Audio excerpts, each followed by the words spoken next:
Jesus Christ is the most influential person to ever walk the earth. How well do you know him? In the new book, 52 Weeks with Jesus, Dr. James Merritt leads you on a transformative journey, sharing what he has learned over a lifetime. This book will help you fall in love with the one who changed everything. 52 Weeks with Jesus is available now through Touching Lives. Order your copy by calling 800-413-1131 or go to touchinglives.org. Today on Touching Lives. God did not give you your life to go work, get an education, work 30 years, retire, move to Florida, and play golf. That is not why God gave you your life. Your life is like money. God says, I have invested in you. Your life is an investment. With hope and encouragement for life, this is Touching Lives with James Merritt. You know what serving others is? All serving others is real simple. Playing your part. Whatever your part is playing your part. It's taking the instrument of your life, fitting it into God's band and God's orchestra, and doing what God has called you to do. Now, we're also like an orchestra in this respect. Not everybody plays the same instrument. Not everybody has the same part. Some instruments are louder than other instruments. Some parts are bigger than others. But Jesus tells a parable that we're going to look at this morning to illustrate one of the greatest lessons all of us need to learn about the life that we have been given. Here's the lesson I want you to learn. It is not how much you have that matters to God. That's irrelevant. It is what you do with what you have that matters to Him. See, one of these days, you and I are going to stand before God, and we're going to give an account for the life that we lived. And all God's going to ask us are two questions. Number one, did you play your part? And number two, how did you play it? Did you play your part, and how did you play it? So if you brought a copy of God's Word, I want you to turn to the Gospel of Matthew. We're going to look in Matthew chapter 25. There are four Gospels, in case you don't know it: Matthew, Mark, Luke, and John. Right at the beginning of the New Testament, about maybe 60% of the way through your Bible, you'll find the Gospel of Matthew. And I want to tell you what Jesus says to every one of us in this room who are a part of the band. We're a part of the orchestra. We have an instrument. We've got a life to live. We've got a part to play. I want you to listen to what Jesus teaches us in this parable. He says, number one, every one of us in this room, all of us, we have a God-given opportunity to play our part. Everybody in this room, we've got a God-given opportunity to play our part. Now, before I begin to read the story, let me tell you who's in the story, because you're in the story. There are two players in the story. There's the master, that's Jesus, he's the master. Then there are the servants, that's us, that's followers of Jesus. So you're in the story, he's in the story. Now we pick up in verse 14. For it will be like a man going on a journey who called his servants and entrusted them, that's a key word, and entrusted to them his property. To one he gave 5 talents, to another 2, to another 1, to each according to his ability. Then he went away. Now the key word in this whole parable is that word, entrusted. There's a rich man who came and called 3 of his servants to him, and he had taken his property, his money, and he had given it as a trust. He said, I'm entrusting this to you, and I'm expecting you to take what I've given you, be productive, be profitable, and make something out of it. I want to see what you can do with my investment. Now, you immediately notice things I don't even have to really tell you about, but we'll go ahead and get them out in the open. Not everyone had been given equal amounts. Not everyone had been given equal abilities. Now, that shouldn't surprise us, because we all know that's true about every one of us in this room. Different people have different gifts. Different people are born into different situations. Different people have different abilities.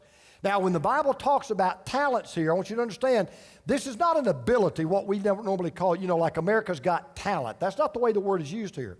The word talent there, it refers to a monetary value, like a dollar bill. And don't think that this was a small amount that this man gave away. 1 talent was equal to 20 years' wages of an average worker. So when this man gave 5 talents or 2 talents or even 1 talent, he was given a huge sum of money. And even though they were different in amount, they were all significant because they were all given by the same master. That, by the way, there are no unimportant instruments in God's orchestra. There are no little talents in God's kingdom. I sometimes get amused when I think about the fact that some of the things that we think are really big to God are little to God. And then some of the things that we think are little to God are really big to God. There's some of you in this room, you struggle with self-esteem. You don't really think you're a big deal to anybody. And you say, you can sit here all you want to and try to talk to me, but I don't think I'm important, much less God. Well, I know you're important to God for one simple reason. God made you. And God doesn't make junk. So God made you, therefore I know you must be very, very important. I'll tell you something else. I know why your talents and your abilities are a big deal to God. You say, I have a little bitty talent. Don't care how big it is. I only have one talent, no matter if you got 1 or 5. I know why it's a big deal to God, because God gave you that talent. And just as this man entrusted these quote-unquote talents to these men, God has entrusted you with your life, and God has entrusted you with whatever abilities you have, and He wants you to use them for His glory. So it's not how much you have that matters to God. It is what you do with what you have that matters to God. God doesn't care whether you've got 5 talents, 10 talents, 50 talents, 2 talents, or 1 talent. It does not matter to God. What matters is everybody in this room, everybody, has the same God-given opportunity to use what God has given us for His glory and the good of other people. If you believe in equal opportunity, you're going to love God, because God is an equal opportunity employer. God doesn't give everybody the same gifts, doesn't give everybody the same talents, but He gives every one of us the same opportunity to use those gifts and to use those talents in His service. See, I mean, look, let's get something out in the open. We all know this, and I want to just make it plain. I get it. Not every one of us in this room was dealt the same hand. So some of us, you know, when you were born, some of you were born into wealth, some of you were born into no wealth. Some of you were born perfectly healthy. Some of you were born with handicaps. Some of you were born with genetic defects. Some of you were born into stable families. Some of you were born into broken homes. Not every one of us were dealt the same hands, but here's what I want you to understand. You may not have been dealt the hand of the person sitting next to you, in front of you, or behind you, but whatever hand you were dealt, you've got the same opportunity everybody else has to take the hand you've been dealt and to play that hand to the best of your ability for the glory of God and the good of other people. So everybody's got the same opportunity to play their God-given part. Having said that, that leads me to the second thought. And that is, we have a God-given responsibility to play our part. Now, you'll notice that each servant in this story has been given the same opportunity. And each servant in the story has been given some ability, not the same ability, but some ability. Now, listen, every ability is an opportunity. I want to say that again. Every ability is an opportunity. Whatever ability you have, whatever abilities that you have or think that you might have, they are opportunities. And every opportunity carries with it the responsibility to seize that opportunity, to use that ability for the glory of God. I'm going to say that again. Every ability is an opportunity. And every opportunity carries with it the responsibility to seize that opportunity, to use that ability for the glory of God. See, we're all different. We really are all like snowflakes. Even if you're an identical twin, you're not identical in every way. Everybody in this room is unique. We've got unique, personalities. We've got certain abilities. We've got personal opportunities. And God says, look, just leverage what I've given you. Don't worry about what I've given you. That's not the point. Leverage what I've given you for the good of others. See, your life is just like this money in this story. Your life's like money. God did not give you your life to go work, get an education, work 30 years, retire, move to Florida, and play golf. That is not why God gave you your life. Your life is like money. God says, I have invested in you. Your life is an investment. And I have, and you have a responsibility to make the most of what I have given you. Now, as you're going to see right now, 2 of the servants got that, 1 of the servants didn't. He who had received the 5 talents went at once and traded with them, and he made 5 talents more. So also he who had the 2 talents made two talents more. But he who had received the 1 talent went and dug in the ground and hid his master's money. Now, you may not realize this, but I just read for you the greatest definition of success you will ever read anywhere, anytime, any place. You want to know what real success? I'm talking about success in the eyes of God. We just read it right here. You ready? Success is exercising responsibility to seize every opportunity to use your God-given ability for the glory of God and the good of others. Let me read that again. Success is exercising responsibility to seize every opportunity to use your God-given ability for the glory of God and the good of others. If you're a parent or you're a grandparent today, let me kind of relate this to you.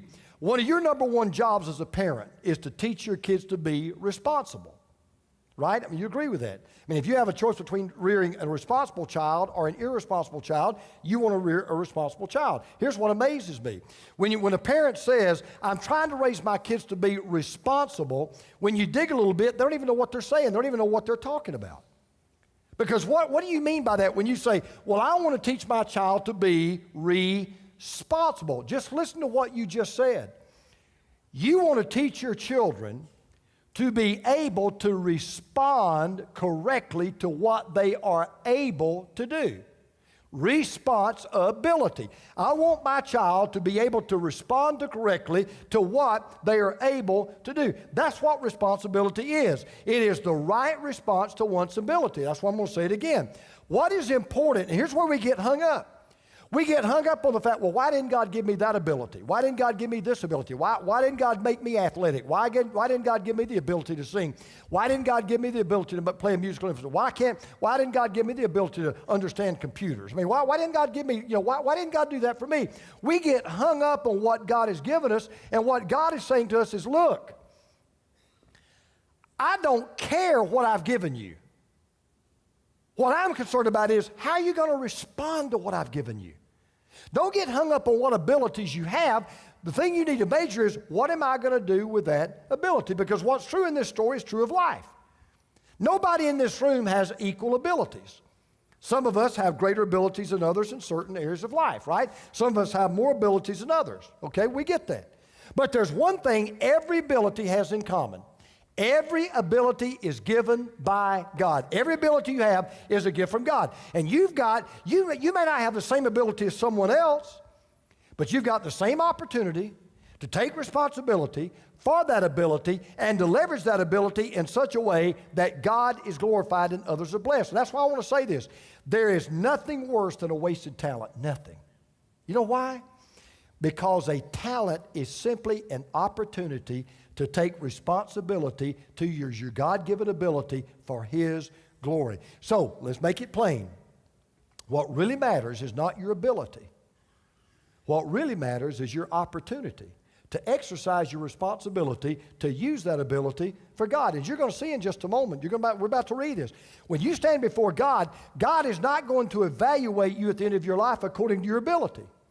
You're going to be measured by whether or not you took the opportunity to take that responsibility to use that ability for His glory. That's why this third point is so important. That is, we all have a God-given accountability to play our part. Now watch this. This is amazing how this all works out. Verse 19. Now after a long time, the master of those servants came and settled accounts with them, and he who had received the 5 talents came forward, bringing 5 talents more, saying, Master, you delivered to me 5 talents. Here, I've made 5 talents more. His master said to him, Well done, good and faithful servant. You've been faithful over a little. I will set you over much. Enter into the joy of your master. He also who had the 2 talents came forward, saying, Master, you delivered to me 2 talents. Here, I've made 2 talents more. His master said to him, Well done, good and faithful servant. You've been faithful over a little. I will set you over much. Enter into the joy of your master. Now there you see it for yourself, plain as day. It is not what you have that matters to God. It is what you do with what you have that matters to God. Because even though one man had 5 talents and made 5 talents, and the other man only had 2 talents and only made 2 talents, they were both equally rewarded. Now, some of you are sitting there and you're going, well, that doesn't seem right. I don't think that's right. I mean, this guy makes this guy $5 million. This guy makes this guy $2 million. Why are they both equally rewarded? Because what matters is not what they started out with. That's irrelevant. What matters is not what they wound up with. That's irrelevant. The only thing that matters is, what did you do with what you had?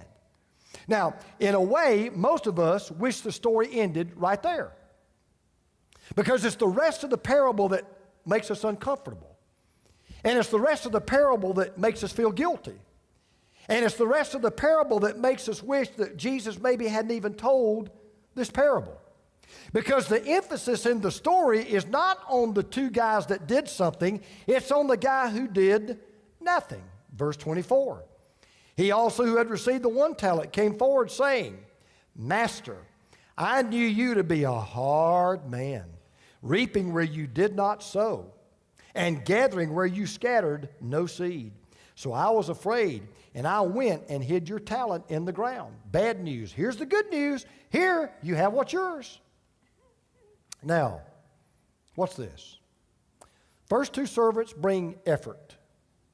Third guy brings an excuse. Now, I'll tell you what breaks my heart about this guy. Here's what breaks my heart.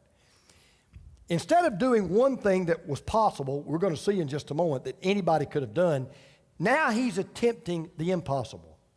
He's trying to defend the indefensible. You say, well, what do you mean? There is no excuse. I'm going to say this real slow. There is no excuse and there is no defense against refusing to seize an opportunity to take responsibility to use your ability for the glory of God. None. There's no excuse. There's no defense. Don't even bother. Don't even waste your breath. Benjamin Franklin once said, I have found that people who are good at making excuses are not much good at doing anything else. Now, I tell you what I find interesting about this parable. I always found this interesting. When Jesus goes to these two faithful servants and he says, okay, boys, what did you do? They said, well, we just took the talents you gave us. We made more talents. The unfaithful guy takes 42 words to say, I didn't do nothing. The man's buried his talent. Didn't even put it in the bank. Didn't even try to draw any interest. That's why the master says this, verse 26. His master answered him, you wicked and slothful servant. You knew that I reap where I have not sown and gather where I scattered no seed. Then you ought to have invested my money with the bankers, and at my coming, I should have received what was my own with interest. Now, the reason why Jesus tells this part of the story is in the ancient Roman Empire, listen to this, you'll love this, they had a banking system that was in many respects like banks today. And you ready for this? If you saved in their banking system, you were guaranteed 6% return on your money. Those were the good old days. And listen, I know what you're thinking right now. I know what you're thinking. I think the same thing. What a moron. How stupid can you be?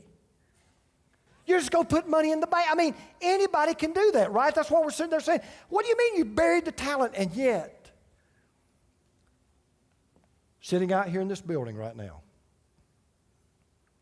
and watching me on television right now and listening to me on the internet or the computer right now, buried talent everywhere. We sit on our abilities. We sleep through our opportunities. We squander our responsibilities to use what God has given us for His glory. And in case you don't think that's a real big deal, you better be warned because there are consequences. Listen to what happens. So take the talent from him and give it to him who has the 10 talents. For to everyone who has more will be given, and he will have an abundance. But from the one who is not, even what he has will be taken away, and cast the worthless servant into the outer darkness. In that place there will be weeping and gnashing of teeth. This man had this one talent, still got dirt on it. The man brushes it off, rips it out of his hands, gives it to the other guy that had done something with it, and this guy's left on the outside looking in. Now the lesson here is real simple. Anybody can figure this out, right? Use it or, real simple, use it or lose it. Now, there's some of you out there sitting right now, and you're having a little pity party right now. I mean, you are. You're saying, well, I'm just a one-talent person, and I really don't have a lot of skill. I really don't have much ability, and I just didn't think it was a big deal whether I did something with it or not. I didn't really think God would notice, and I didn't really think the church would miss it. I want you to listen to this. Having little to work with is no excuse for doing little work. Having little to work with is no excuse for doing little work. I was telling the first service, one of my heroes is my deaf brother, Mike. Some of you don't know Mike. He comes to the 9:30 service. My brother Mike was born like I was born, normal, healthy. But when he was just a baby, my brother developed pneumonia. Mom didn't know this. His fever went up to 108. He almost died. My dad was having to throw him up and down as they took him to the hospital just so he could continue to breathe. It cooked the nerves in his ears so he can't hear, and it kind of affected his brain. So he doesn't think like I think. And yet my brother's my hero because he's always had initiative. He's always had drive. He's always had desire. So he went to a school for the deaf and learned sign language. And then we took him to a school and moved to Florida when I was a kid so he could learn how to speak like other people could speak. And he began to take jobs when he was just a teenager, finding anything he could do. He became the first handicapped person in the history of the government to drive a government car for the Drug and Food Administration. He worked, I don't know how many years, for the post office. And he's always had this drive. And my oldest brother and I have always said, if he had been like us, he would have owned us. Which, to know my brother, thank God that's not happened. But I've always admired my brother because he has taken what he's had and he has done what he could with it. And I am telling all of you this morning, there simply is no excuse for not seizing God-given opportunities, responsibilities, and abilities. There's just no reason for it. All God wants of every one of us is just to play our part. Listen. God doesn't expect the same results. He just expects the same effort. He just expects the same commitment. And let me free some people up here this morning. God never compares you with anybody else. He compares you with you. And one of these days when you stand before God, He's not going to judge you compared to somebody else. He's going to say, okay, James, here's what you are. Now let's see what you could have been if you had exercised your opportunity and taken your responsibility to use your ability for my glory. Let's see what you could have done. See, I found basically it's every church I've ever pastored, every follower of Jesus Christ has two attitudes. And I promise you in this room, they're not three or four, there's two in this room. Some of you have the attitude, I am not just going to sit here, I'm going to do something. And some of us have the attitude, I'm not going to do something, I'm just going to sit here. I heard this the other day. There's a couple they no longer come to our church, I don't think. You know what they said? Said it. They said, look, we've done our part. We grew up in church and we've worked in the nursery and we've done this and we've done that and we served here and we served. It's time for somebody else to do their part. We're just not going to do that anymore. We just want to come and just kind of sit and just kind of enjoy things. Now, my staff hates it when I do these kind of things, and I'm not trying to be ugly or unkind. I'm just being honest with you. If that's your attitude, you really don't need to be here. We're not interested in people who sit, soak, and sour. I'm looking for people who say, I want to get in the game. I want my life to count. I want to do something meaningful. I want to serve somebody. I want to be a blessing to somebody. I want to benefit somebody. Most of us in this room are not five-talent people, right? Can we just be honest? I'm not a five-talent guy. If I couldn't preach halfway decent, I'd probably be on a street corner with a tin cup begging for money. Okay, I'm just not a five-talent guy. If I was Noah, the whole world would have gone under. Okay, I'm not a five-talent guy. And you're sitting there saying, boy, I'm not either. Can I be honest? A lot of us are not even two-talent people. We're just not. Most of us, and I'm one of you, we're just ordinary, run-of-the-mill, dime a dozen people that have some ability. I get that. So to all of you out there that are saying, do you know what you're asking of me, Pastor? I'm just a one-talent guy. I'm just a one-talent dude. I'm just a one-talent girl. I can stand up here and tell you this as the pastor of this church and be as sincere as I know how to be. You are the most important people in this church. You don't run a church on five-talent people. You don't run a church on two-talent people, Charlie. You run a church on one-talent people. Somebody tell me, what is, by consensus, the most important position on the football team? Quarterback, right? By the nature of the beast. It is the most identifiable and important player. Why? He is the field general. He calls the plays. He runs the offense. He's responsible for whether or not the team scores points. They don't score points, they don't win. That's why you would expect in the NFL that the highest paid position of all is the what? Quarterback. Can you guess what is the second highest paid position in the NFL? When I read that, I thought, yeah, running back. Not running back. Wide receiver. What? Left tackle. Who said that? My buddy, my Georgia Tech buddy. Till one game of the year. Why is left tackle the most highest paid position? Why? Yeah, protects the blind side. He's the guy that's got to protect the blind side of the quarterback. If he lets the quarterback get hurt, game's over. You don't score. So amazingly, the second highest paid player in the NFL is the left tackle. Now, I could give us a quiz today and I could say, let's go back the last 20 years and let me tell you who won the Super Bowl and tell me who the quarterback was. San Francisco, 1984, Joe Montana. 1998, Denver Broncos, John Elway. Atlanta Falcons, skip that one.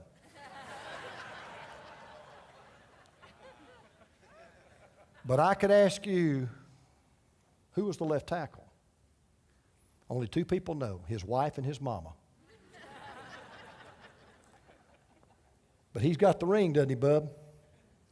Why does he have the ring? Because he played his part. And if you'll just play your part, one day you will stand before God and hear God say those magic words, "Well done, good and faithful servant." We all have a part to play in the kingdom of God. Have you found your part yet? Do you need to know more about a relationship with Jesus? Our part is to help you find your part in His kingdom. Call us at 800-413-1131. Jesus Christ is the most influential person to ever walk the earth. How well do you know Him?